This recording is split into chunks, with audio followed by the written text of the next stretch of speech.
नमस्कार, तुम्हा सर्वांचं आपल्या स्टडी पॉइंट या यूट्यूब चॅनलमध्ये स्वागत आहे। तर राज्यात या रेशन कार्ड धारकांना मिळणार नाही धान्य, मिशन सुधारामध्ये आता 10 निकषावर पडताळणी होणार आहे। याबद्दल संपूर्ण सविस्तर माहिती या व्हिडिओच्या माध्यमातून आपण जाणून घेणार आहोत। तत्पूर्वी तुम्ही जर आपल्या स्टडी पॉइंट या यूट्यूब चॅनलवरती जर नवीन असाल तर आपल्या चॅनलला लगेचच लाईक आणि सबस्क्राईब करायला विसरू नका। चला तर मग वेळ वाया न घालवता राज्यात कोणत्या रेशन कार्ड धारकांना धान्य मिळणार नाही व 10 निकषावरती पडताळणी कशा पद्धतीने होणार आहे ते या ठिकाणी आपण जाणून घेऊया। बघा, या ठिकाणी तुम्ही टायटल पाहू शकता। टायटल काय आहे बघा, राज्यात या रेशन कार्ड धारकांना मिळणार नाही धान्य, मिशन सुधारामध्ये आता 10 निकषावर पडताळणी। पहा सविस्तर अपडेट।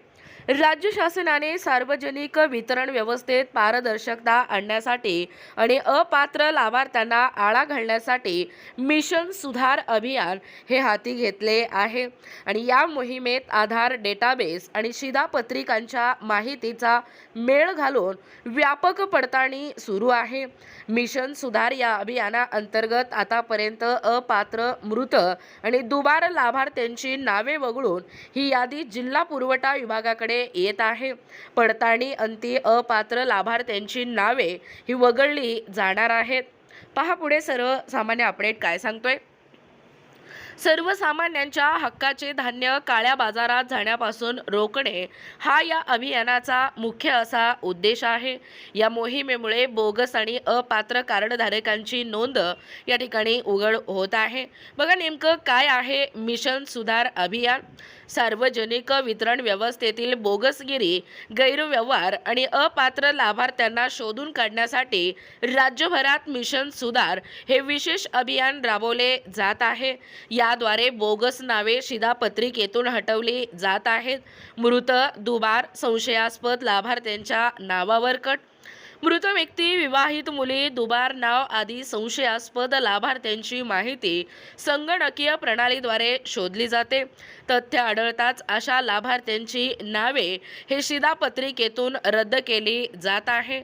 बघा पुढे अपडेट काय सांगतोय। जास्तीत जास्त हा व्हिडिओ शेअर करा आणि चॅनलवरती नवीन असाल तर चॅनलला सबस्क्राईब करा। या 10 निकषावर तपासणी।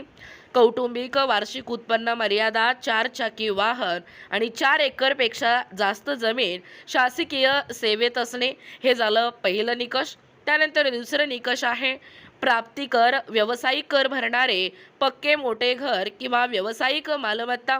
तिसरा आहे कुटुंबात 3 किंवा 5 केव्हीए क्षमतेचे जनरेटर एसी असणे किंवा नोंदणीकृत व्यवसाय असणे। त्यानंतर सलग 6 महिने रेशन न उचलणे किंवा ई-केवायसी न करणे या 10 निकषावर पडताळणी होत आहे। बघा पुढे अपडेट काय सांगतोय। पात्र हजारो लाभार्थी बाद, नेमकं काय कारणे। ई-केवायसी न होणे, नाव किंवा पत्त्यात तफावत, दुबार नोंदणी, अंगठ्याचे ठसे न जुळणे आदी कारणांमुळे हजारो पात्र लाभार्थ्यांची नावे या शिधापत्रिकांमधून बाद केली जात आहे।